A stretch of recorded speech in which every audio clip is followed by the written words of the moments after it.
Hello, everybody. Happy Friday night. Welcome back to the channel. Thank you again for stopping by to the M.O.N.Comics Big 5 Live, a monthly show where I scour the YouTubes and find other comic book creators or collectors, and I bring them all into one place to show off 5 books.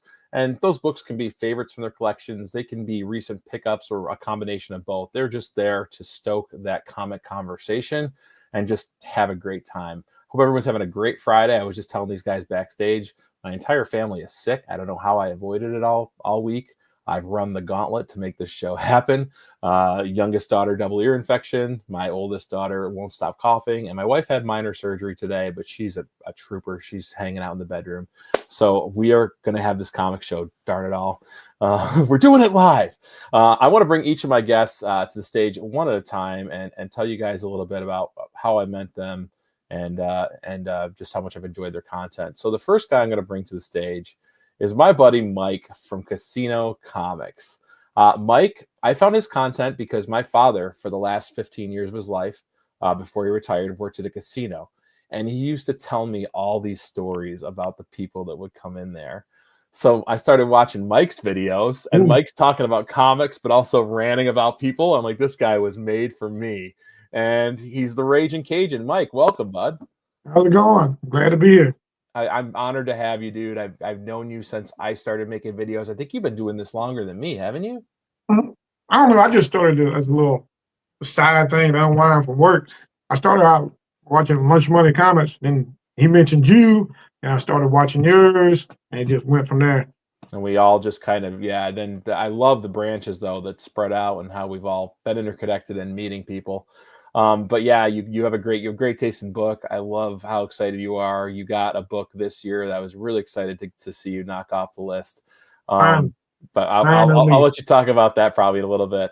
My next guest is my buddy Raph from Raph's Rlcomics.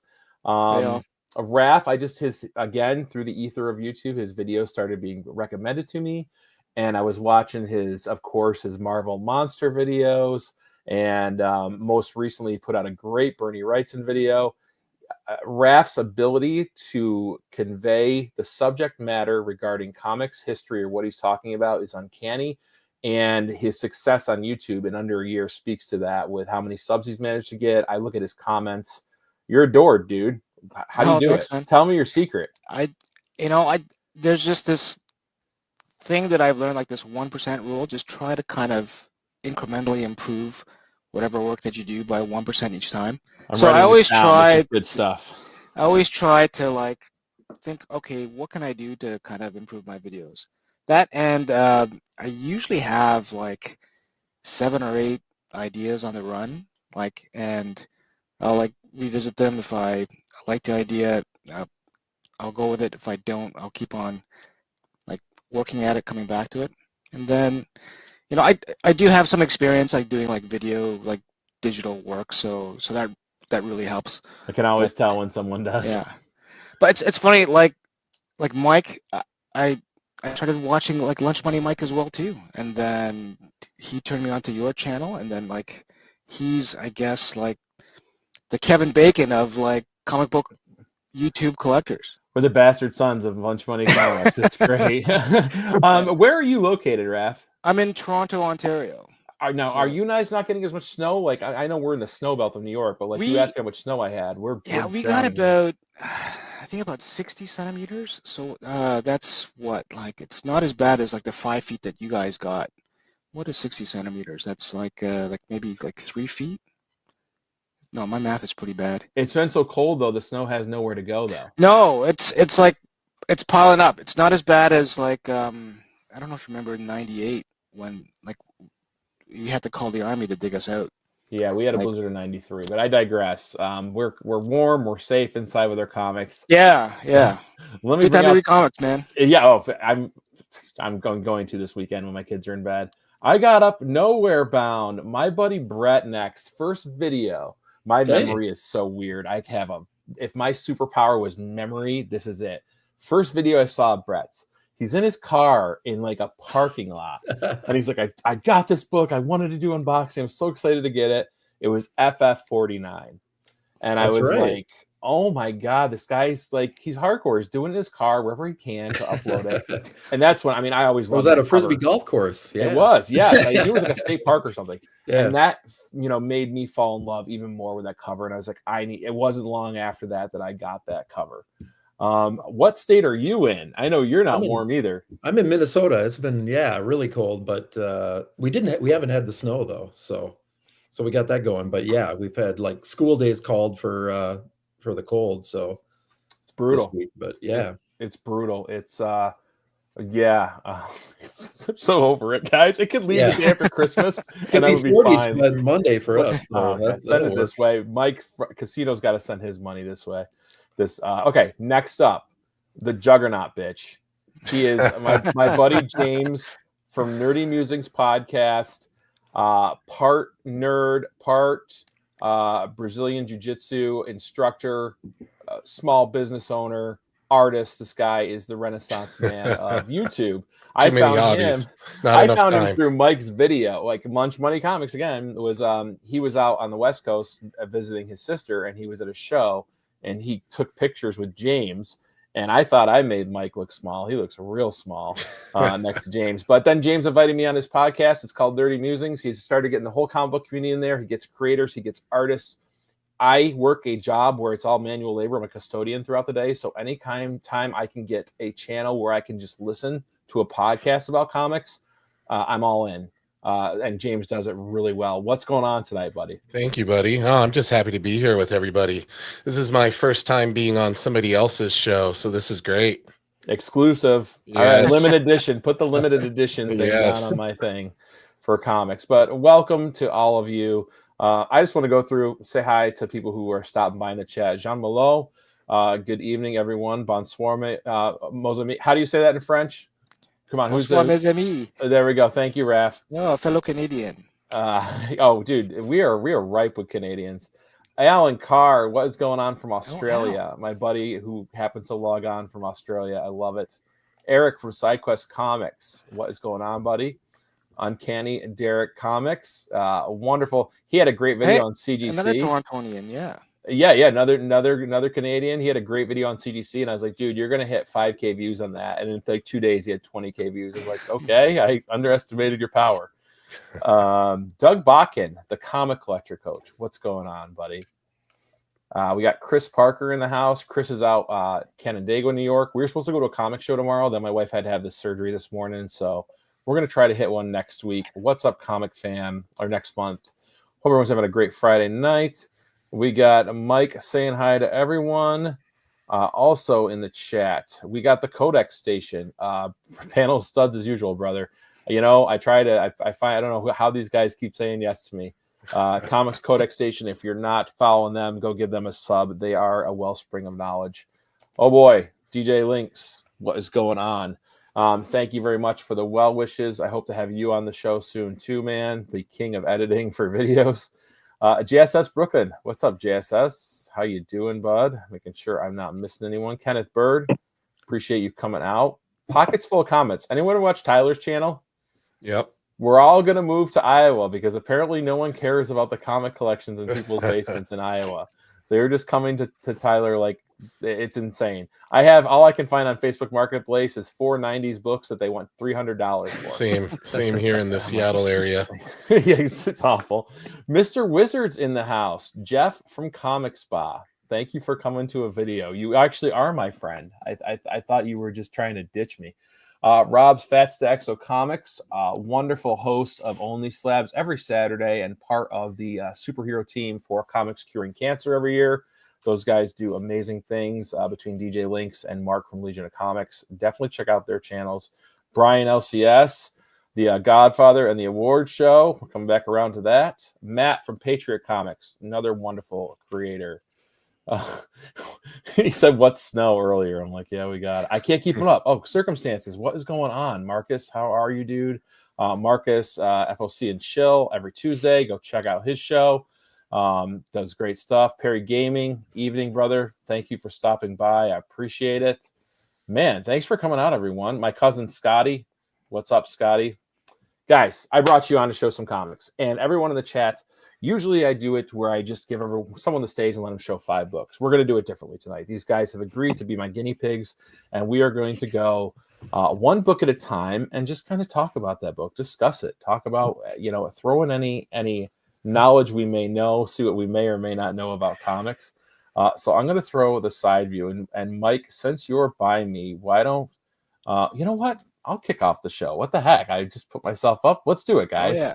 I'll show you what I'm bringing on. So my book number 1 was part of a throw-in. I bought a book from Dan's M.O.N.Comics, who is on IG only. We're trying to get him to start a YouTube channel. He just won't. But I bought a book from him, and he sent me a second book, which I've actually been wanting for some time now. And it was just it's not crazy expensive. It's not hard to find. Like, when we have those goals to find comics, I feel like sometimes these other comics go by the wayside because we know we can get them at any time. You're like, oh, I can go grab it anytime. But it is Monsters on the Prowl, issue 11. Oh, and nice. I've always loved how funky this cover is compared to what it's reprinting, which is the original Journey into Mystery 62. So I've, ever since I knew about and wanted to get the Jim 62, I knew about this book, and I just love how Marvel decided to, change the color. They couldn't call it the Hulk anymore because obviously after this had come out, the actual Hulk releases in 62. And then in this book, they change it to the Titan because ultimately that creature's name is Zemnu the Titan from space.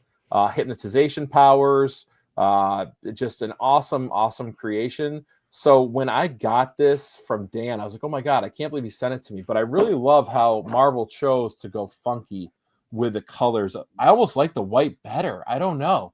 It's tough, but I like, there's so many great people in this community, and they throw you some extra books, and all of a sudden it's one that you've been looking for. So my first book is a great cover, Jack Kirby, Steve Ditko, Dick Ayers on the art inside. If anyone sees James, sure, he says it's a Kirby thing. So I had to start with Kirby himself. Yes, sir. Anyone who watches my channel, my friends, knows I've just gone down the rabbit hole on these pre-hero Marvel monsters. I think they're so cool, and they're hard to find in higher grades because they're such low quality altogether. Between the paper quality they use, they're going to be thrown out, and the cutter, the machines that cut with, that's how you get Marvel chipping because they never sharpen the blades. So just love them. But Monsters on the Prowl is my first book. Reprinted in the 70s when the code started to loosen up. Casino Comics, what's your first book, buddy? What's up? Well, I'll tell you, so my first book was the first book that got me into collecting comic books. Very first book my dad got. Not worth much, not anything special. It's Judo Master number 93. Oh, yeah. The first appearance of the Tiger. It's a Frank McLennan and Joe Gill story. That is a It's cool the book. first book that I ever, the first comic book. Is that the And book it's the he very gave first one I you? ever got slabbed too, because So that's the first book I don't know how many channels or collectors can say that like this is the first book. my dad brought home a pile of comic books, and this is the one that was sitting on top. Who's the And I've had artist it on ever that? since then. Who's the whole creative team on that? Can you tell us? It's Bill Montz, Dick Gialdo, Frank Mullane, and Joe Gill. And it's got a Sergeant Steele backup story. I don't remember that. What year did that come out? 1967. That's a badass book. That's I love awesome. the cover. The fact that you have your childhood, your first book, I don't know where mine is. This was my. So I'm lucky. I still got my dad. I had one grandma left. Yeah, I feel you, man. My dad was a huge influence on what I collect and what I get. So I feel you. Great first book. Raph, what'd you bring, man? So the first one is Death of Captain Marvel. And I just picked this up a couple months ago, and it's actually a first print. I've been looking for like a first print in the wild for a long time. This is probably my favorite comic book, just because like growing up I was a Captain Marvel fan, although like I remember the first time reading this, I thought it was just a little kind of weird because he doesn't die your traditional like death of a superhero. It's a lot more, how would I say? It's a lot heavier, anyways. But yeah, I was just really happy to find this like in the wild, like at a store in Toronto of all places, and like it was nice shape, and like I already had like a third print, but like if you haven't read this, like this is like one of Jim Starlin's best books that he's ever like drawn and written, and you know, and I think as well this is kind of one death that Marvel hasn't really messed around with. They've like, even though they've brought back Captain Marvel in different forms, like this particular Captain Marvel, they've kind of like let him be. So yeah, a little heavy, but you know what? Definitely worth checking out. Love Jim Starlin. I had the pleasure of meeting him at Terrificon last year. He's a super nice guy. Do you, in Canada, do you find a lot of Canadian price variance up there when you're hunting, or are they more rare than people would think? I come across them quite a bit, but like generally beat up. And like a lot of the stores that I go to, they won't charge a premium for them unless it's like a key, like if it's like a Secret Wars #8 or something like that. But I do come across them quite a bit. And like I know, like for the longest time they were considered to be like garbage. Like nobody wanted Canadian price variance. It's kind of like newsstands as well too. So it's kind of weird how that's kind of changed over time. So now, you know, Canadian like newsstand price variants have like some demand. So yeah, it's kind of weird. It's kind of stuck in my head too, because now it's like if I see that it's a Canadian price variant, even if it's just a crappy book, maybe I'll pick it up. You got to snag it. You got to represent. Yeah. Yeah. So you know, there's a few that I would love to have, like a Swamp Thing 21 or like a Batman 404. Those are like some of the DC ones. Are Secret Wars #8 would be nice too, but you know, the whole list. Yeah, there's a lot. Great first start. Death of Captain Marvel. Brett from Nowhere Bound. Hey. I love your shirt. What issue of that is Superman? This would be the It Tickles. It Tickles, yeah. Yeah, so this is not the first comic I ever had, but it's the first one I ordered in the mail. So or it's a copy. I'll explain. I got this comic back in the early 80s, and I ordered it from one of those ads in the comics that everybody, if you ever wondered if anybody actually gets those. And I got two books. I got X-Men 12 and Hulk 181, but both comics came missing a page, which I have a problem with Mile High, which later became mycomicshop.com, I think. But I'm Lone really Star happy. Comics, but I think it was Lone Star. Oh, Comics. Lone Star, that's right. Yeah, it was Lone Star. Yeah. That's it. That's where I believe I ordered this from. But then just last week, a local antique shop had this for a really reasonable price. So, and I sold my my other one and got this for like $25 more. My X-Men 12 that I had was a 7.0 green. I had gotten it graded, but so really happy with mid-grade. I mean, I consider it mid-grade. For me, this is high grade, but yeah, so really happy. You know, those Crimson Bands of Sidorak, they're always a doozy. Was the other version you sold the one that you got from the mail-in back in the day? And that's why it was a green label, because it was that was okay. Just a couple of months ago. Yeah. So I'd had it for 40, 50, something like 30. Was it tough to let go of? It was a little bit, but I thought I'm gonna try to find a complete copy. I still have my Hulk 181, but yeah. I want to do a video about. I've been putting together the value of comics, because I think it's not just monetary, right? There's sentimental. Yeah. There is nostalgic. There's tons of different value that we attribute to comics, and I was like, you know, some books when I'm trying to fund a bigger book, I have no problem letting go of, but something like that was like from my childhood, it would be tough, but I mean, it obviously paid off in the end. Is that a white page too? You know, I never even looked. It is a white pages. Yeah. At an antique shop. Guess what my antique shop has? Teapot. Yeah.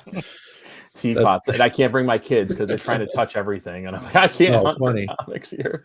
Very good first book. I like it. This is going. I like this round robin. James, I'm Mewsings. What's going on, dude? What do you got? I feel like the precedent was set by you and the Kirby stuff. Now we've seen some more Kirby stuff. So all the Kirby stuff is great. Everyone's when I went down the rabbit hole of finally getting into graded books, this is one of the first ones I grabbed. Oh boy!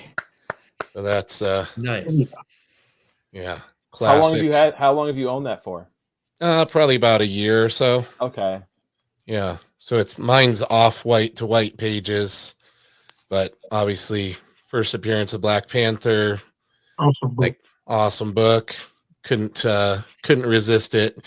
And I think we talked about it when you were on my podcast, how it's a slippery slope once you let yourself start collecting slabs, because the journey has continued and I'm racking up way too many now. But yeah, this is like one of my prized ones. My light's kind of reflecting off of it there. But for a 4.5, the looks great. wrap on the cover is really good. It's like super nice. I don't know if we can get a better.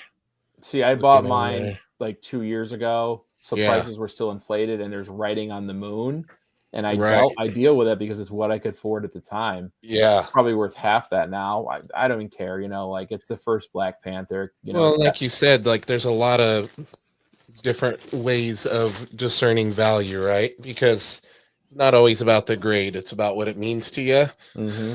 And getting into the Kirby stuff like I have over the past couple of years, like. I'm not a grade snob. Like to me, a 4 or 4.5 is real nice. So that's one I'm thrilled to have. One of my on my Grail list when I started getting the slabs. It's crazy. It's just going to get worse for you. Like you'll be able to pick other stuff up too. That was my Grail list too. And like one of 2 goals I set for that year. And then all of a sudden I'm like, oh my God, I have like 48 through 50 now. Like, this is getting out of control. Like in 0.5s and 1 point, like 2 point, I don't care. Like whatever, I own the book. So well, and it's tough with Kirby stuff because there's just so much of it. There's so many great books you can get, Yeah. And it's across so many, DC, Marvel titles. I mean, it's awesome. Absolutely. Well, guys, all right. We've got some awesome books so far shown. I'm going to go back to the Raw. I love this cover. I love this book. 2-part story. Incredible Hulk 197. Where he battles the Man-Thing. I picked this for Raph. Oh man, Raph, why is this important? Oh, it's like, I've been looking for that stupid book for years, and actually, like somebody commented about that as well too, and it's one of those issues that I'm always looking through. 197 is always missing.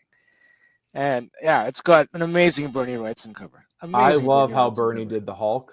Yeah. He looks almost zombie-esque. Len Wein wrote this.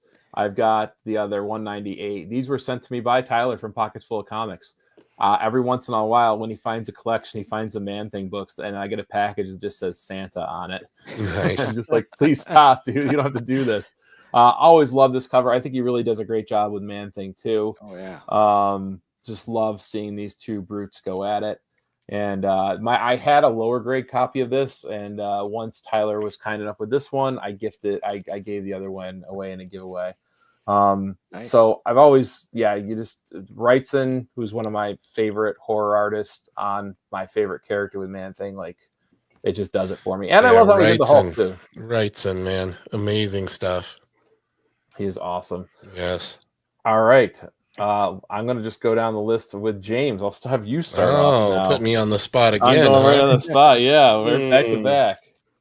Well, this was one of my big pickups from last year that I found down at that same con that I ran into Mike and Dan.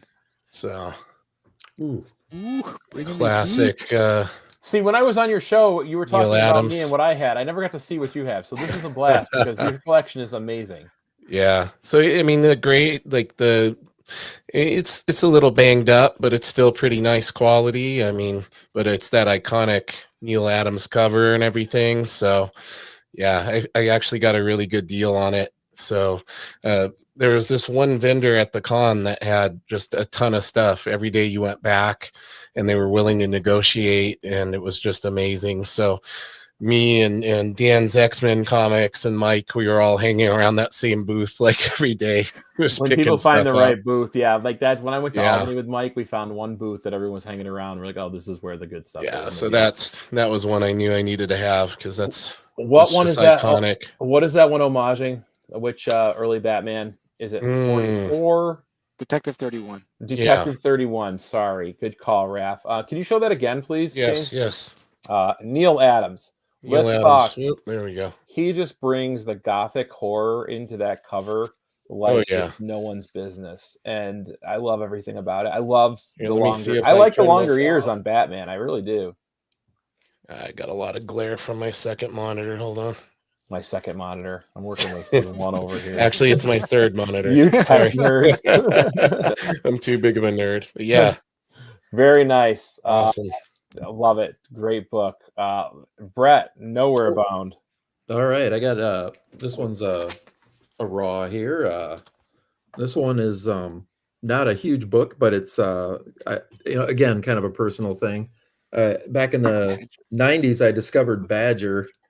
Nice. Baron and Rude. I just had Mike on my podcast not too long ago. Yeah, I saw that. That was great. That was awesome. So I thought you might think that was yeah. So Mike Baron and Steve Rude, created quite a independent. They went through a Wisconsin. It was called Capital Comics, and then it went for a little while, and then they started another title called Nexus, which a lot of people might know, but then Capital Comics went out of business and First Comics picked it up. But this is 1983. And I found this at another antique sale, and it was sitting not in a bag or board, but it was like in really close to mint condition. It looks really nice. I thought it was from the 90s because I don't know anything about the Badger. What is the Badger superpowers? It's a crazy story. It's a guy, he's a Vietnam vet, Norbert Sykes, and he's a multiple personality disorder, and one of which is the Badger. So clearly it's somewhat a parody of Wolverine, and it is very funny, but it also deals with a lot of cool stuff. The writing is hilarious, and but it's also sometimes serious, but really good action. Steve Rude is a really good artist too, man. Yeah, crazy. His Nexus is very homaging Space Ghost and other early comics like Dan Dare and things like that. It's really cool. It's epic looking. So, yeah, I love that cover. I think he did a great job. I love the superhero pose. This was a little comic distributor in Wisconsin that decided to start making comics. So, yeah. I love it. The Badger, #1. You saw it here, folks. M.O.N.Comics exclusive. All right, Raph, what do you got for your second book? So this next one is, I don't know if you remember the animated series, but Battle of the Planets #1. In a 9/8. Nice. Cool. 9/8. When did that come out? Well, this came out in 79. Okay, that was an animated cartoon series? Yeah. Writing this down. And like it's funny because like I used to always rush home after school to watch the animated series, and like I shouldn't have gone back to rewatch some of the episodes because it's weird because there are some like animated series I can go back and watch, like if you watch like the 1960s Spider-Man stuff, because I guess because the quality, like when I first saw it, I knew it wasn't that great, so going back and watching it, it's not that bad. Well, it's kind of bad, but with this, I should have like kept it as a fond memory. But I still I loved it so much when I was a kid, and like the theme song, it's still like burned in my brain. But so I bought this years ago, and it's really nice. It's like one of the gems of my collection that I'll never part with. There can't be too many 9/8s of that. Yeah, can you tell us the creative team on that? Gary Poole's the story, Win Mortimer the artwork, and I think it's like a still of the animated series, like the cover. I don't know if it's been. I'm not sure. Just like swapped on there, just like inserted on there. Yeah. It's a book from the 70s. It's got a 9/8. That's not easy to do. Where did you get that graded, or did you buy it? I got it graded. Like it was actually like a Kraken resub too. Oh, really? Did you work on it? I did. It's like during COVID, I had a lot of time, like everybody else, and I organized my books, and I thought, you know what, I should probably get a press because everybody else is doing it. So yeah, it was originally a 9.4, and just because it had like these like light non-breaking creases, they just came out, and it's a bit of a gift grade. I don't think it should be a 9.8, but it's, you know, I'll take it. You spun the wheel, and it's a Dell Gold Key, man. You don't see many of those around. Yeah. Awesome. Well done, my friend. And Mike, round out this round for us, my friend. I have one I got at Star Wars number 42. It's the first comic book convention of my daughter and I went to. Got it signed by Jeremy Bullock. And of all places, it was a little bitty Comic-Con in Jackson, Mississippi. He was there signing stuff. Did you get it signed? Yeah. You got to meet him? I'm so sad I didn't get to meet Jeremy Bullock before. He's a nice guy, too. We talked for about 15 minutes. The line was all behind me, looking at me like I was crazy. I didn't care. He kept talking. I kept talking back to him. That's awesome. But it's first comic book convention me and my daughter ever went to. Now, did you wait to send that to CBCS for verification, or were they on site? No, I had to send that off. That little bit Comic-Con we went to, there wasn't no CGC or no TVP. There wasn't anyone there submitting books. Can you show that one more time? Who did the cover for that? There's a Carlos Garza cover. Is that the first appearance of Boba Fett in comics? Yes. Yep. My cousin is a little older than me by like 6 years, and he called me after he knew I was doing YouTube and collecting comics again. He called me over and he's like, "I want you to look through some of my comics." I was like, "Cool." So I came over, and he had that, and it was thrashed, like missing half the back page, just beat. I was like, "Oh man, this was the one. If you wanted anyone to be in good shape, this is the one." The rest was a regular '80s chaff, but I've always loved that. I'm a huge Star Wars fan. I've got all the original bounty hunters. Who are the bounty hunters on that cover besides you got Bosk, and who else is on there? Dengar. I've got them all tattooed on my leg. Nice. All the bounty hunters take up my whole bottom right leg because I'm just. Only one I know is Boba Fett. Jedi was the first movie my parents took me to, and it left just that mark. And I got to get that book. I've stayed away from going down the Star Wars rabbit hole because I know it's just going to get bad. But wonderful choice, Mike. I like that a lot. All right, we're going to switch it up. We're going to go over to, for the third round, Nowhere Bound. Brett. All right. You guys are really good sports about this. This is going pretty well. That's great. All right. You mentioned the this one, but I'll bring it out anyway. I've been meaning to get this for a long time. I got it probably at the worst point. I mean, it was like at the tail end of the crazy pricing, but I was really happy and opened it. Yeah, at a park. Fantastic Four 49. Beautiful. Really happy with a 4.0. So that was raw when you first got it, right? Yeah. Yep. Okay. So I sent this in, and of course, my LCS then shortly thereafter had a really cheap copy, so I had to pick one up. If there was going to be a comic I could hoard, I would love to have it be that one, but it's too expensive. I can still read it, yeah. Because nice. I think, when you talk about covers of the Silver Age, it just are burned into my brain. It's Silver Surfer 4, that book, pick a couple others, but those two for me are like some of the most iconic. Yeah. I don't have 48 yet, but I have two of these. So sorry, did I say 48? 49. 49. Oh no, I was just saying. Okay, 48. Yeah, absolutely. I've got 50. I've got 49, but they've all come down in price. Can you show the 4.0 again too? Oh sure. Yeah. Just take a moment to appreciate. I know we're pumped. Like my favorite Kirby cover, but I mean, I know beautiful. There's a lot of them. It might be my favorite. Kind of glowy here. I'm really hoping that they do it with the Fantastic Four movie this time. I really hope they nail it. He's not a smoke cloud this time. We're going down the right path. Accurate. On the right track. Yeah, that's a step up, right? Yeah, when that first one came out, or the second one, or whatever, with the Silver Surfer, I thought the Silver Surfer looked great.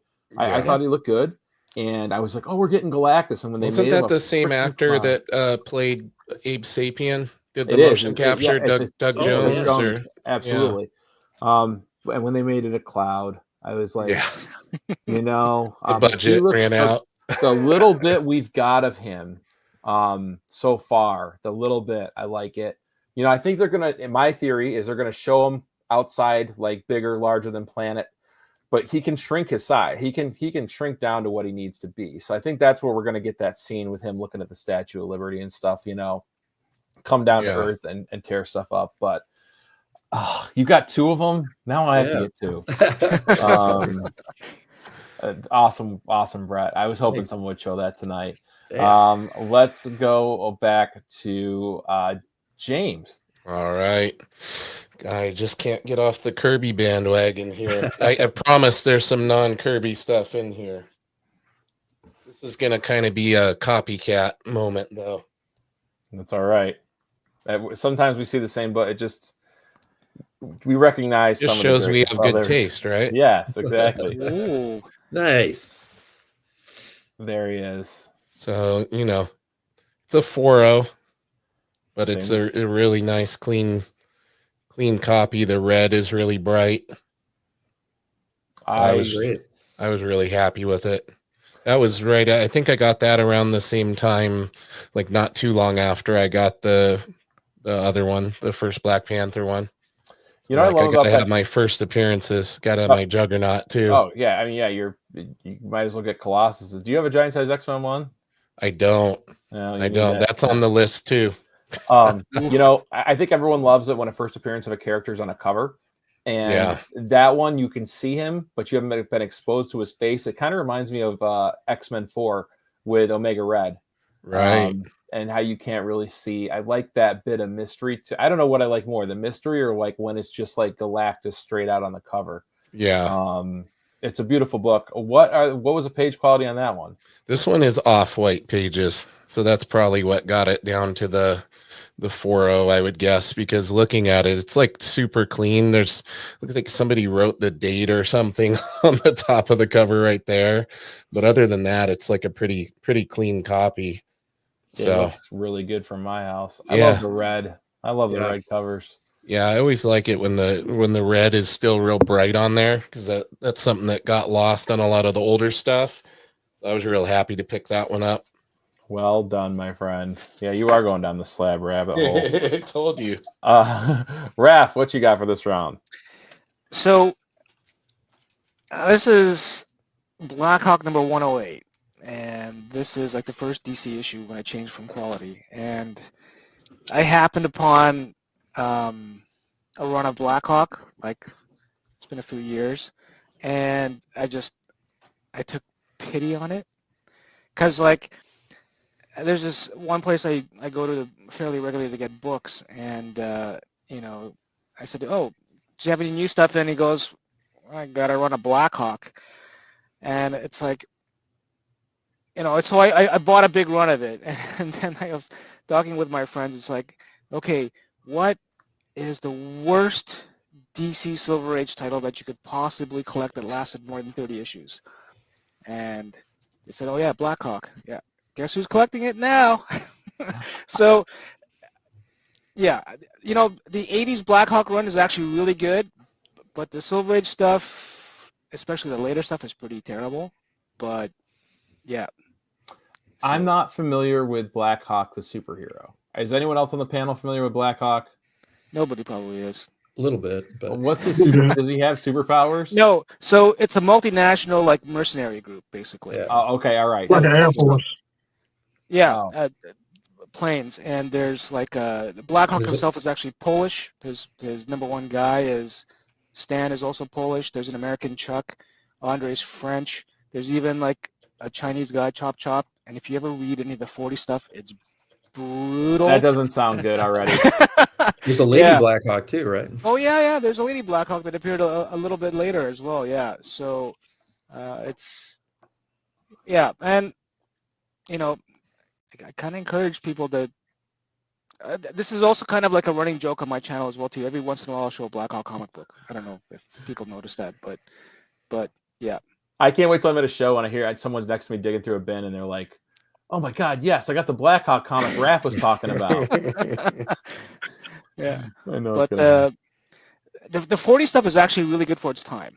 The 60 stuff, you know, the quality starts to kind of drop off a little bit. But does Lady Blackhawk show up in Birds of Prey? Does anyone know? I don't think I know so. the Blackhawks was on the Justice League cartoon. One Justice League Unlimited. Oh yeah. Okay. Yeah. Well done, Michael. Well done. I love it. I love it. That's what is that issue number 1? Is that the one that started it all, or what issue is it? It's 108, but it's the first DC issue in the Silver Age. Okay. So there was another title that I can't remember. Like when quality went under, DC picked up Blackhawk, and they picked up something else as well too. I can't remember. So that started in the Golden Age, but then continued, changed publisher to DC in the Silver Age. Yeah. It actually had like 2 titles in the Golden Age, like Military and Modern, and then I think one of them changed to Blackhawk, and the other one still continued. But a lot of really big Golden Age artists are associated with Blackhawk, like Will Eisner, Reed Crandall, Bill Ward, the guy who did Torchy, so. Yeah, one of the, like, what I would say better quality Golden Age comic books that are, they're all kind of hard to read from the Golden Age, but are somewhat readable, I suppose. All right, chat, you heard it here. Go out and look for your Blackhawk Golden Age. No, don't look for them. Same for me. Sorry, Raph. No, go nuts, go nuts. Mike, what do you got for this round, buddy? I'm sorry. I got Amazing Spider-Man. Issue 194. I think it was my first girlfriend. 9-0, Jiminy nice. Christmas. Man. That's a tough book. Now, where'd you get that from, you said? I have no idea where I bought it from. I was sitting at the house. I think I got it off eBay. I can't even remember. I just know when I was first getting into slabs, this one and the Judo Master was the first ones I sent off. And I got a presser. He's in Florida. He told me the grade, and I was like, got a 9? And it's off-white to white pages. What did you think it was going to grade at? I thought it was like a 7.58. I really wasn't in the grade, and I was just dipping my toes into it because it had waves all in it. I didn't know what a press job could do. I just, and sent it off and come back at 9. Oh, Al Milgram cover. When I think of black covers that are tough with Spider-Man, you think of the Molten Man. I think it was maybe 28. And that one is the next up, I think, of with how tough it is to get a high grade in that book. And I've always loved that cover. The Milgram cover, first Black Cat. I mean, that's amazing. We got her a little bit in the Andrew Garfield Star Wars or just waiting for her to show up in a movie. Yeah. Once is Sony going to sell? Did we hear that Sony is going to sell Spider-Man back to Marvel? Did we hear anything? I thought there's a rumor. I know they announced that they're done with trying to do the villain series after Craven. It's tough. It's they've been getting a lot of heat after admitting that they could have had Spider-Man in any of those movies if they really wanted to. Yep. Even Jeff, the resident presser cleaner, says that book is hard to get in a high grade. Legion of Paper, rumors. Okay, thank you for clarifying that. Luckily, I'm a dinky rinky channel, and no one's going to take, come over the fence at me for my misspeakings. Very good, Michael. I like it. Man, you guys are all pulling up the slabs. I went all raw besides that one companion book. But my third book, Daredevil. I love Daredevil. This I got from Dan's X-Men Comics. He had a claim sale. I bought this, and he was nice enough to throw in the Monsters on the Prowl. There's a couple reasons I got this. It's $2.55, so it's the first battle of Daredevil and Typhoid Mary.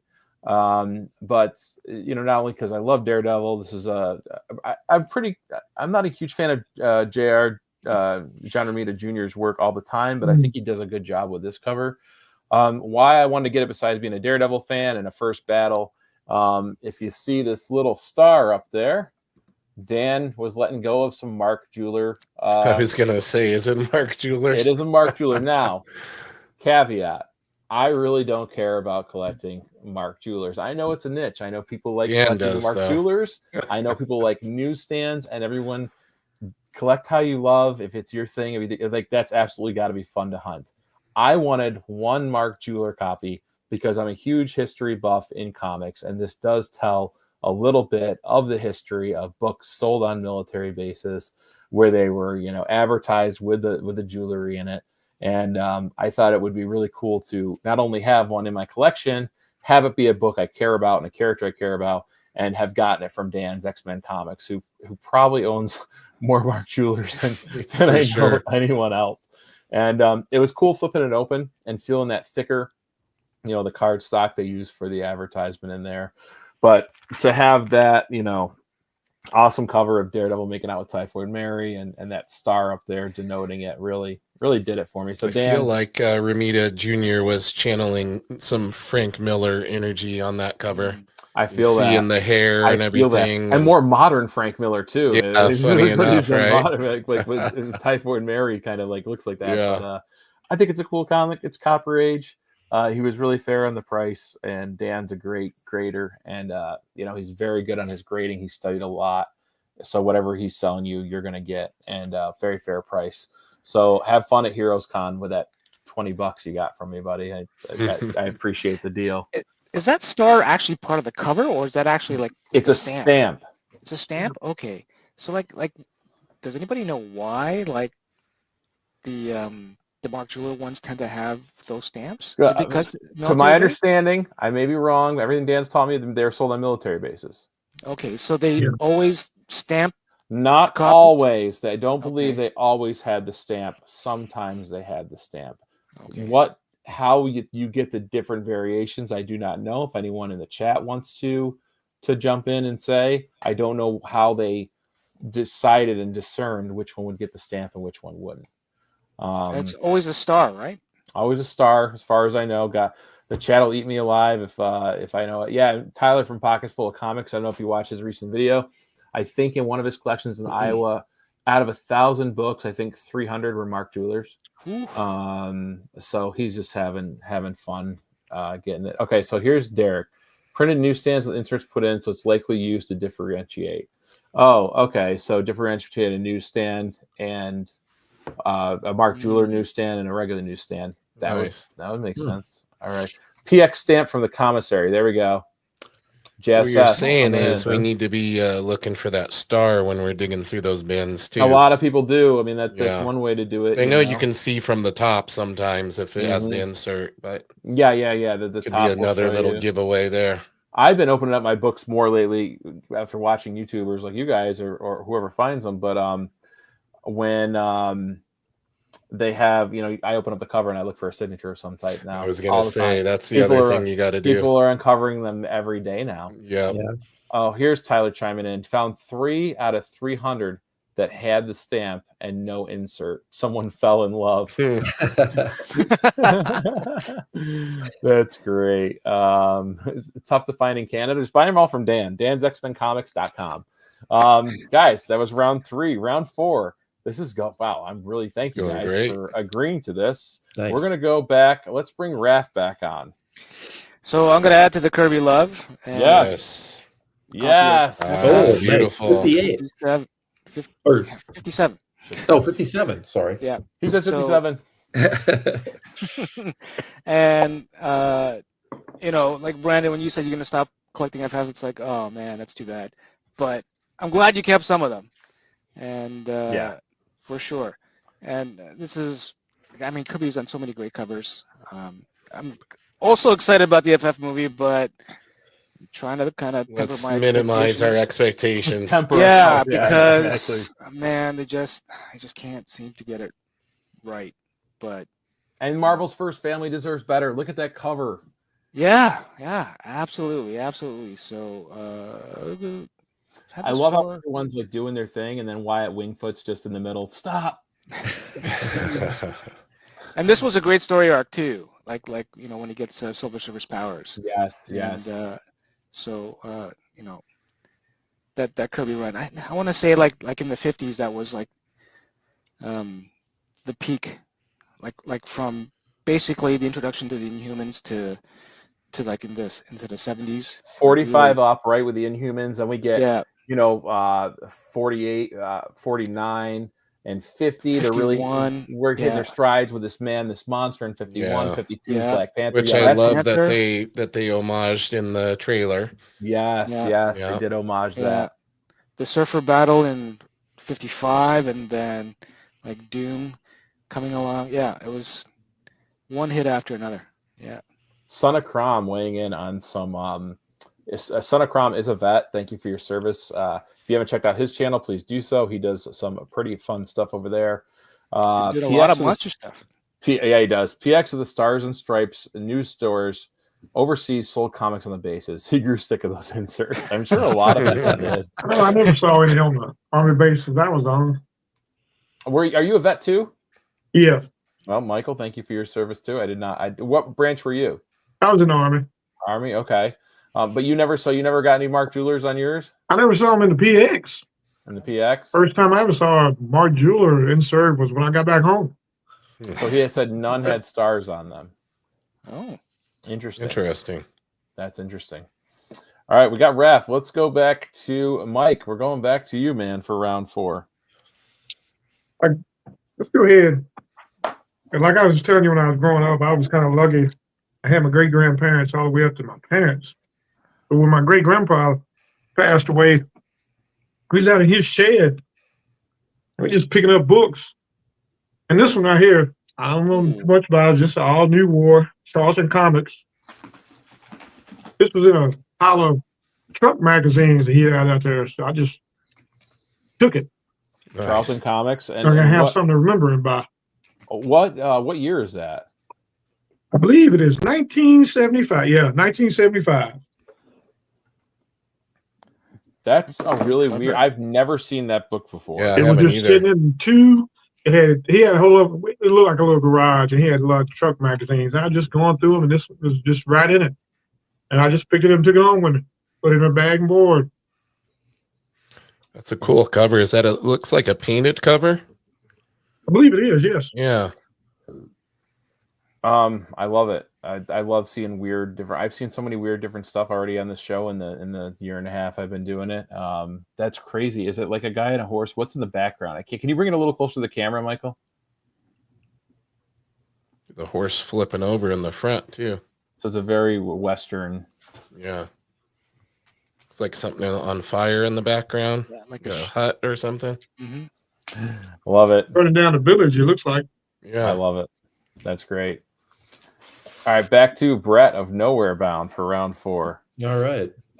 Sorry to be Marvel centric, but no, that's it. Yeah, this is when I kind of got back into comics. I about 5 years ago I picked this up. I just feel like well, I'm a big Wally Wood fan, but you'd think I'd have some of his EC stuff. That would be awesome. But I just feel like this is a more important key than a lot of people think with the red costume and just the things that he brought to the story, especially with his little diagrammy stuff too. He's got the Billy Club, and then he's got like the Matt's apartment, and shows all the different. He got really technical with some stuff there that kind of gave a little good backstory to Matt Murdock. So really happy I got this raw, and I've only had a small handful graded. Actually, that FF X-Men 12 is the first one I've ever bought slabbed already. So.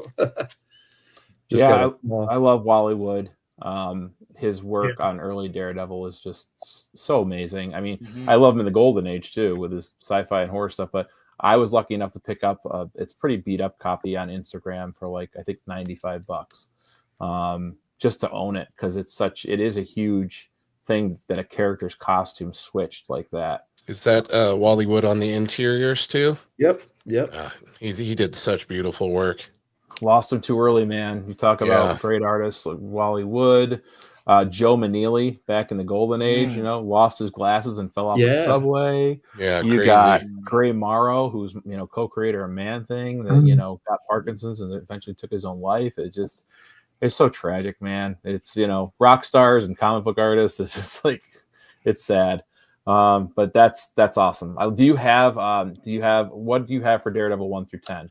I have 2, and then it jumps to 7, 8, 9, 10, 11. So have you thought about getting the first 10? Number 1 is kind of on my radar. We'll see. Yeah. I love it.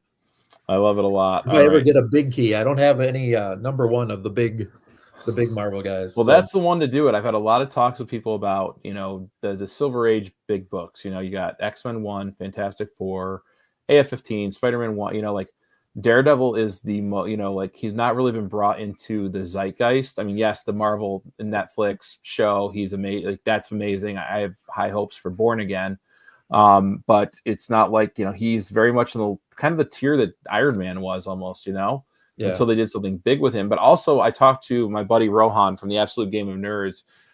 He's a big believer, and I subscribe to this too, is that you're only as good as your villains, So Spider-Man, who's he fighting? Doc Ock, the Vulture, the Chameleon, some of these great first villains. X-Men have Magneto and, the Brotherhood of Mutants. Fantastic Four, Mole Man, meh, but their villain, they get Doc Doom in the top 10 for Silver Age Namor, and then Daredevil's fighting Stiltman, the Owl, Purple Man. Stiltman. That's the first book I bought. Silver Age book I bought was Stiltman. Yeah, number 8. Stiltman. Yeah, that's not going to be a good thing if they ever have to bring Stiltman to the biggest screen. This Daredevil Born Again series, we might have talked about it a little bit when you were on my podcast, Brandon. That Ron Garney got to be on set and see his character Muse brought into reality, and he said it was just like he had envisioned him in his brain before he created him, and that it looked really good. And I know they came in and did a lot of reshoots and changed it, because originally I guess it was like a Ally McBeal courtroom comedy show, and they were like, oh, I don't think this is going in the right direction. They actually brought in the stunt director from the first Netflix series to do a lot of the reshoots and things and spice it up. So hopefully what we get on the back end is pretty awesome and kind of has the vibes of that first Netflix series.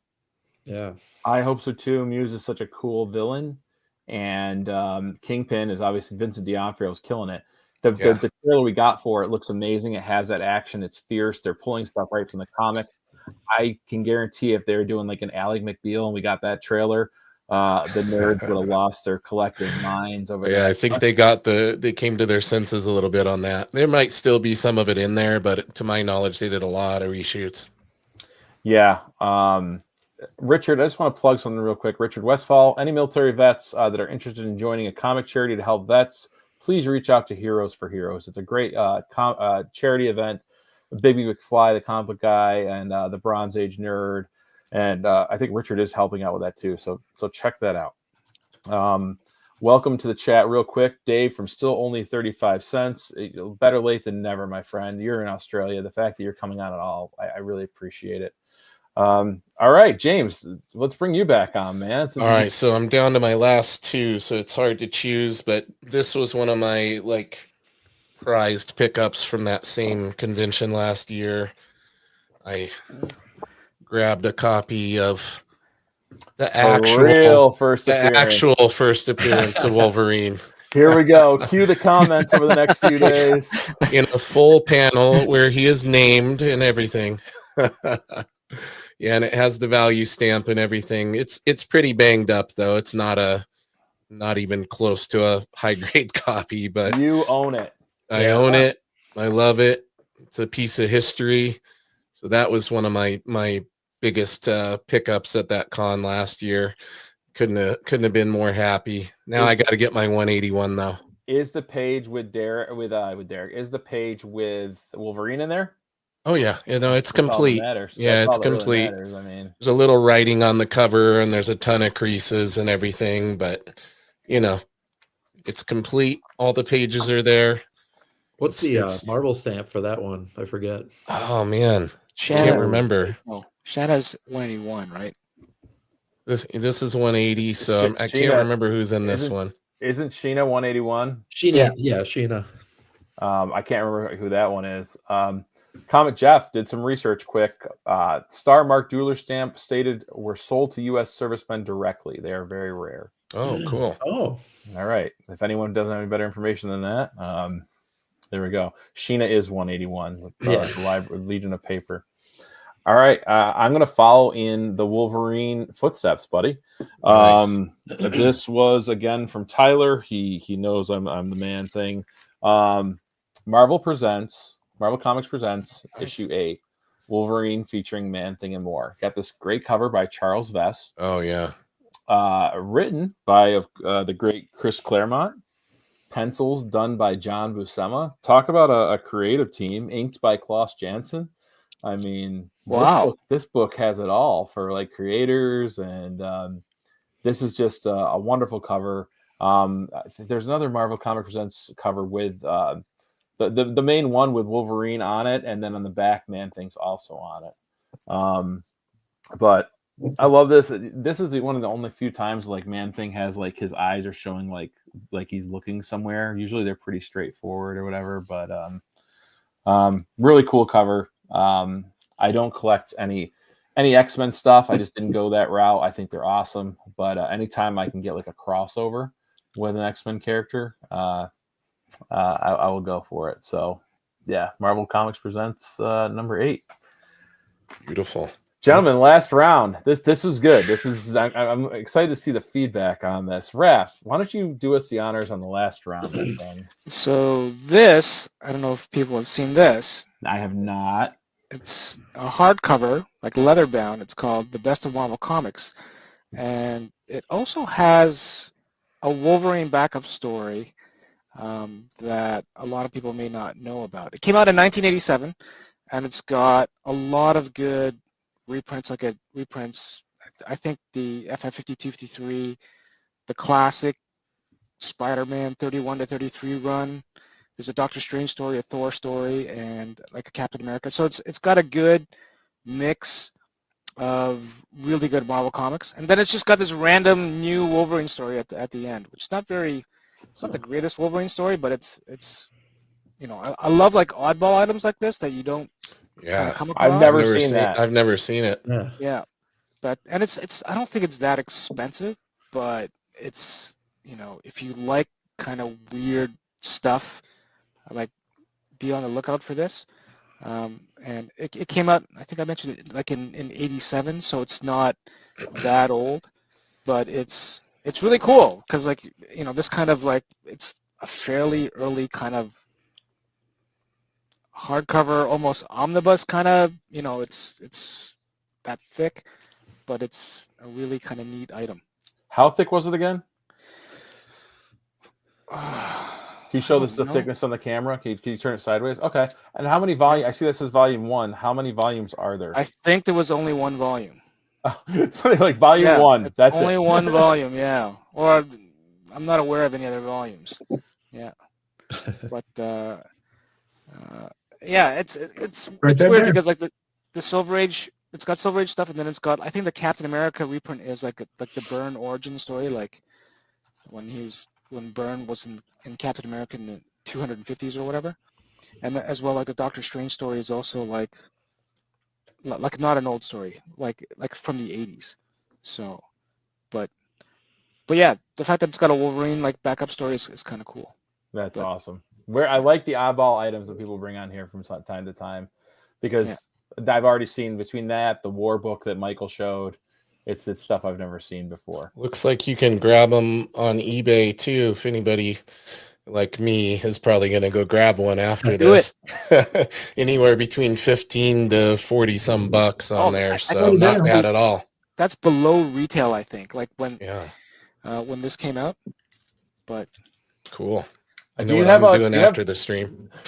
Right? Is that thing in Mylar? Are you protective even of your hardbound book? Yeah, I'm kind of. It's not Mylar. It's just a nice poly pro bag. I guess I could give like Comic Pro line a plug, but yeah, their bags are really nice and shiny.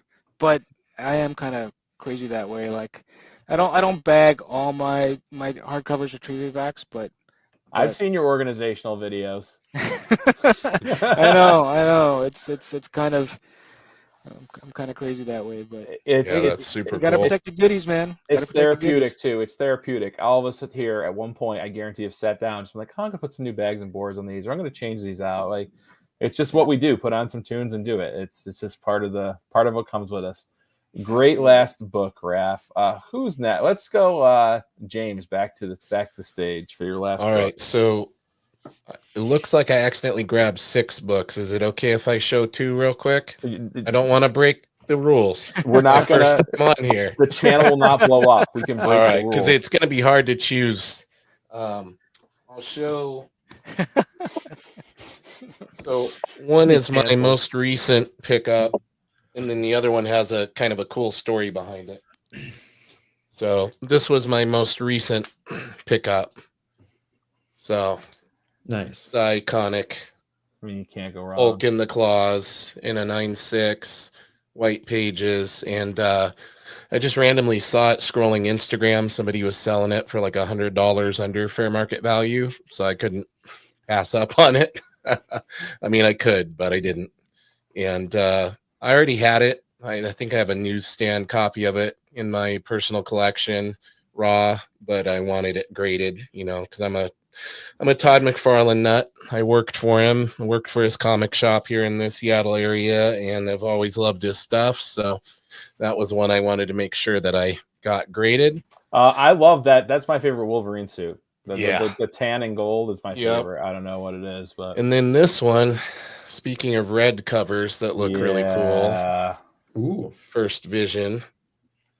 In a 7.5 white pages. So it's like super clean too. Like the black is really rich, the red and everything. Like sometimes I look at these things, I'm like, how do they determine on the grading that that's a 7.5 and not like a 8 something or a 9? Because it looks like really good. The story behind this that's really cool is I kept running into the same vendor at like 3 different local Comic-Cons, and he saw that I was wearing something jiu-jitsu related or whatever and said, oh, I used to train and I'm really out of shape. I want to get back into training. And I said, oh, you should come in, you know, sometime, and kept having these encounters with him. He never came in. And then the last time I saw him, I was talking to him at his booth and came back at the end of the day, and he's like, man, I really need to train. And I was looking at that. I've been eyeballing that vision. I'm like, if that's still there, I'm going to make him an offer on that. So I said, hey, do you have any room on that? Like, could we negotiate or whatever? And he's like looking at it, thinking, and he just hands it to me. He goes, take it. He goes, this way I know I'll come and train at your school. So he gave that to me in trade for training, and he came and trained for several months at my jiu-jitsu school. So that's how I got my copy of the first appearance of Vision, which I thought was really neat. Here's a book. I look forward to you kicking my ass. He had trained before. Like the guy had wrestled and trained. He just let himself get out of shape. So we helped him get back to it and everything. And like, I felt like I got the better end of the deal, but he, you know, after like 3 classes, he told me he felt like he'd already received his payment. I'm like, no, man, I'm going to take care of you more than a few classes for that. That is so cool. You can train for a year, man. I have no physical prowess that would allow me to barter for comics. I really wish I did. JSS, thank you, man. Thanks, dude. Oh, that's awesome. That was really nice of you for the chat. Thanks, dude. Really appreciate it. Wow, that's a really cool story. Again, I will barter for. I don't have much to barter for. I wish I could sing or something and trade some singing lessons for comics, because that's a really cute story. That's awesome. Do you keep? I'm sure you have some snow shoveling techniques or something you could share that are of value. Throw my back out again. So that gentleman, he's taken a little break from training. He got real busy. He runs a local comic book shop around here, and was also on vacation. So he's supposed to be making his way back, though. How many classes can this gentleman get for a Turok 1? That's a really desirable book, man. At least 20, man. At least 20. Cover. I'll shovel your snow for Monster Books. All right. Brett. Brett, what do you got? Well, I was debating about this last one too, and now that I saw Mr. Mewsings has gotten 2, I'm going to do a little Pogo number 1. Oh, nice. Wow. 1949. It's his first appearance as a Pogo as the title anyway, but he was introduced in like 1941, so pretty early, by Walt Kelly, who was actually a Walt Disney artist. He was on a lot of their big productions before he quit in the late 30s, and I think right after Pinocchio. And got into he actually started doing comic books, and then it went into newspaper strips, and that actually became more popular than the comic books themselves. But anyway, yeah, so he this was the first time it got its own title, and a good friend of mine had bought a bunch of copies of Pogo. So my mom was a big fan when I was a kid, so this is kind of a another cool personal thing. So she had tons of books of the newspaper strips that we'd read when we were little kids. So what year is that again? 1949. That looks like pretty good shape for a 1949 It is in pretty good shape. book. Yeah, beautiful color on there.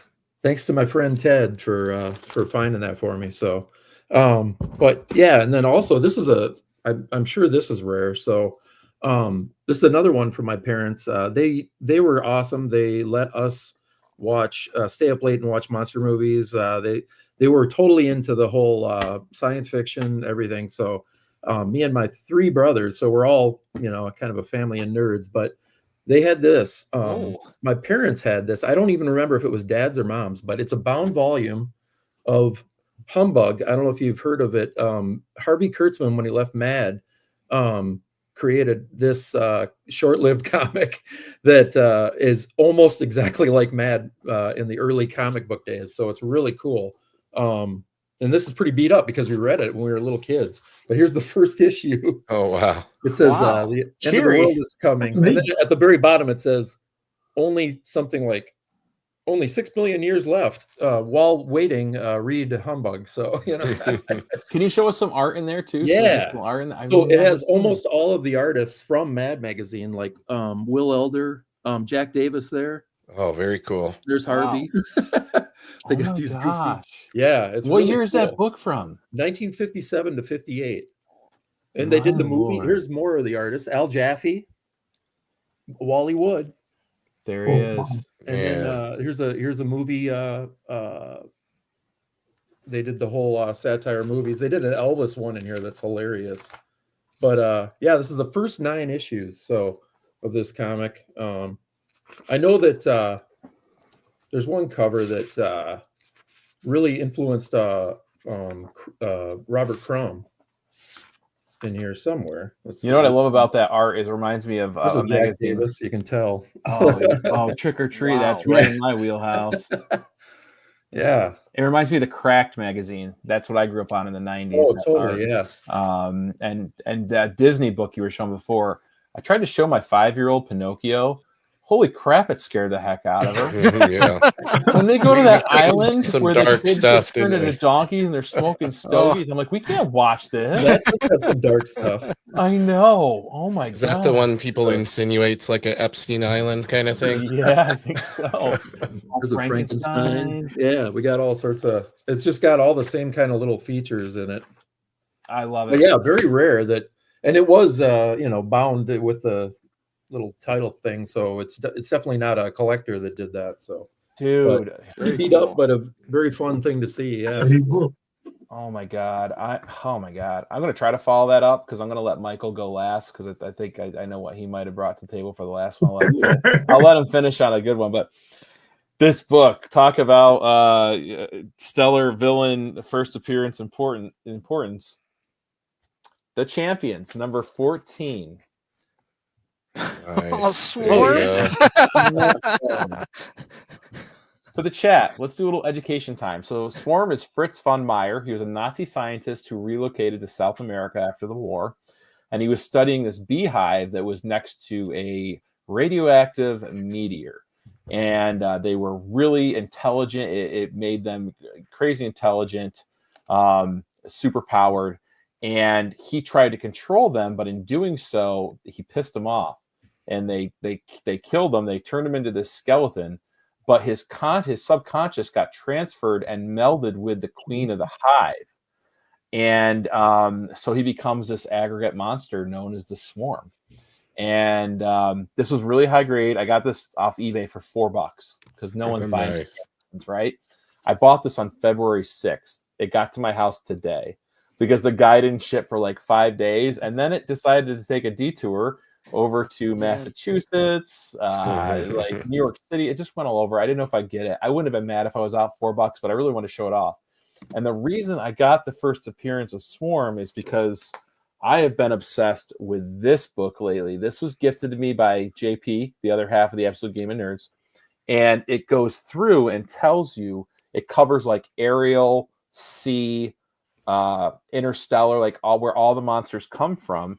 And that's where I read about Swarm. Nice. And so each of these pages will tell you, it tells you like the details, like their height, size, weight, what their powers are. And then it gives you a breakdown of the character. And then down here, it tells you their first appearance and then further reading.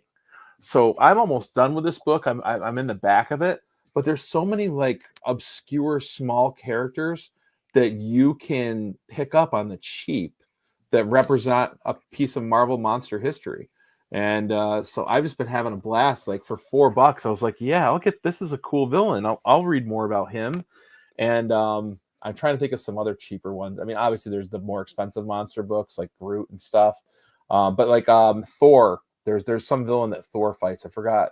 Margok or something. I mean, it's cheap. You look it up. It's like less than $20 to get this villain's first appearance. So the Champions, issue 14, First Swarm. Al Milgrom, Gil Kane. I mean, I think that's a fantastic That's cover, a great too. cover, yeah. So I had to pick it up. I love that seeing in the chat that people are familiar with Swarm. Swarm rules. Great. Man defeated him with Raid. Flux Cap, terrifying villain. Yeah, no one's gonna fight bees. I'm allergic to bees. I have an EpiPen. I'm allergic to bees too. Yeah, it'd be game over for me. All right. Last person of the night. Michael, what are you going to show us for your last book? I keep mentioning at the beginning of the show, if nobody can tell, I'm a big Daredevil fan myself. I had the complete run all the way up to issue number 2 until this year, and I finally was able to get me an issue. Daredevil number 1. Nice. Bravo. Finally. When I found this book on eBay, wasn't nobody bidding on it, so I got it for under market value. Nice. In a 4.5 too. That's looks great. Gorgeous. How long ago did you get it? Yeah, how long ago did you get that? February. Oh, okay. Yeah, at the end of, I think I got it at the end of December. I did a video and I can't remember. And I love that video. You like the happiness. I love watching YouTubers' videos when they get a book they've wanted forever and just you capture that moment, and it was captured in your video. I hope everyone goes and watches it because you were just like beaming to pull that thing out. There it is. First, amazing. It's beautiful. Goals. I love both the costume designs. To tell you the truth, I kind of like the gold and black. I thought it was interesting. But how, in the video, I mean, in the previews and everything, they show all the different colored costumes. How does he know what color he's wearing? That's the best meme I saw. It was like Daredevil walking in. He was like, "Good thing I got my multicolored mask." Congrats, Michael. That's just, again, it's probably the most affordable Silver Age first appearance compared to all the rest of them. But it's still got the whole run now. Character. That's my favorite street level. Like, I know everyone loves Spider-Man. Daredevil is mine, and it's just wonderful. But congratulations, that's awesome. Guys, we did it. My experiment worked. We didn't screw anything up. I was cheating, chat. Yes, I'm not smart. I had to keep tallies of who had gone and when.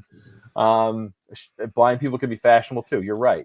Don't discriminate against the handicap.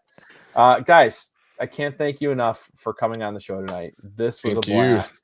I always have to keep like notes of what everyone showed me so I can go out and buy them. So you're all horrible influences. And like every show I come away and I'm like on eBay that night, and now I have books to look for. Humbug and Raph's book, and also Battle of the Planets. I got to check out this cartoon. I know it's on YouTube. Oh man, I don't know. Watch the intro at least. The intro is great. I absolutely will. Okay, so guys, I want to go around the horn. I want everyone to tell me, just tell the chat, what's going on with your channels and what we got coming up. So Michael, what do you got coming up on your channel, man? I really don't have that much going up because we're doing a college thing. I'm trying to run everywhere. But the son of Khan, I'm gonna be on his live stream. I believe we got it set up for this Wednesday. We're just gonna sit around and talk with a couple of others, talk about comics. Awesome. And If you haven't watched Michael's channel, it's awesome because not only does he unboxings, but you can catch his shorts where he rants about the casino life, and they are highly entertaining. I'm a big fan of them, my friend. Raph, what do you got coming up, my friend? So I think the next video is just gonna be talking about stuff that I picked up in the past couple of months. So I'd like to kind of do like a haul video every once in a while, and then I've got like an Avengers video that I've been kind of thinking about working on, and other stuff like at some point I really want to do a Kirby video. It'll probably be on his like 1970s stuff, because that's some of the stuff that I have more of. I don't have a lot of the 60s. Well, I have some, but I think the 70s is kind of an interesting period for Kirby. But yeah, it's gonna be a mishmash of different things. Well, I look forward to it. Everyone in the chat, go watch his most recent Bernie Wrightson video, his top 10 for Wrightson, and then just go backwards in his catalog because you will be entertained. And yeah, get that Frankenstein, man. Ooh, I know. So I want so that. Good. Stop making me spend money, Raph. You're all horrible influences. Brett, you just posted your most recent video a couple days ago. You had this huge haul you've been waiting on. Can we look forward to more of that? Sure. Eventually. I don't really have a set schedule, but I'm always finding something interesting. So actually tomorrow I'm going to be going and picking up a couple Golden Age comics. I don't have a ton of Golden Age, so it'll be kind of exciting. So I'll have to share those soon, and whatever else I find. I'm usually just sharing wherever I find, but I was glad I discovered that I wasn't subbed up to any of these guys, and I did and checked out a couple of their videos, and I was amazed. So really good stuff, you guys. Awesome. Yeah. Thank you. Very, very lucky to be around these guys. And you, what's your brother's, does he have a channel? He does. He hasn't done a lot lately, but Paleozoic Comics. Paleozoic Comics. And yeah. you guys do shows together, right? Like a lot of your videos I watch was you guys selling at shows and buying at shows and upgrading it. So you got your Scooby-Doo and like. Yeah, he's more knowledgeable than me. He's got it down. But so we're gonna go together tomorrow to pick up these comics and see what else we can find. So awesome. I love it. Great stuff. All right. James, my man, what do you got coming out? Tell everyone what you do, James. I mean, not the jujitsu where do you want me to start? No, the comic centric stuff. Comic centric stuff. I have many new episodes of the podcast lined up. This Monday, the newest episode is featuring superstar artist Vikin Marion that draws Green Lantern. He's also got a creator-owned book that's coming out that they kickstarted called Battle Chronicles Soul Striker. It's like super anime influenced. He was a great guest. I think it's an episode that everyone's really going to enjoy. Other than that, a ton of other artists are scheduled to come on, like bigger names than I feel should be wanting to come on my podcast, which is really cool. I'm really excited about. Other than that, I do draw. Well, let's see, which way do I need to lean? I do a lot of artwork. Can you show us? Yeah, I do some art in my spare time. Oh, cool. It's my latest, like, actually finished piece. Jeez. I hope JP's not watching this. He's gonna lose his mind. And then I'm working on a Absolute Batman. Dude, you were so good.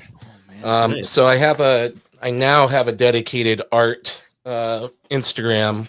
It's Artsy Mewsings, so ARTZY, and then Mewsings spelled the same way as the podcast. So yeah, lots of art, lots of podcasting in my lack of free time. And just to let everyone know too, you not only do you do your podcast wherever you stream your podcast on Apple and Spotify.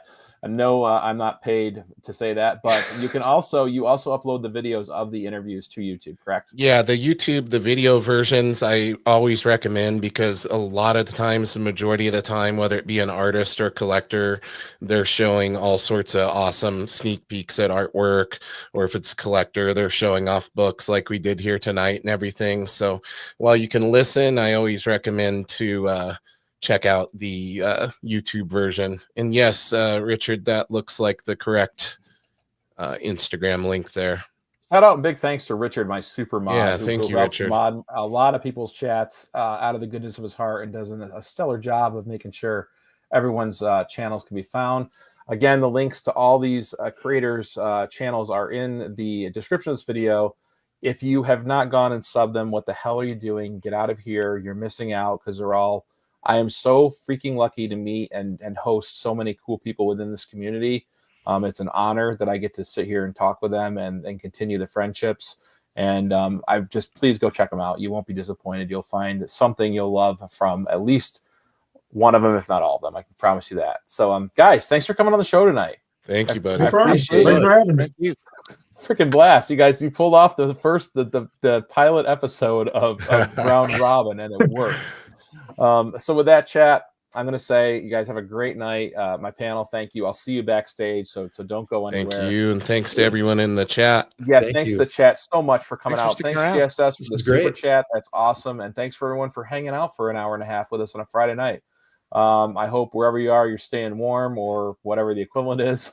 And until next time, keep reading those comics.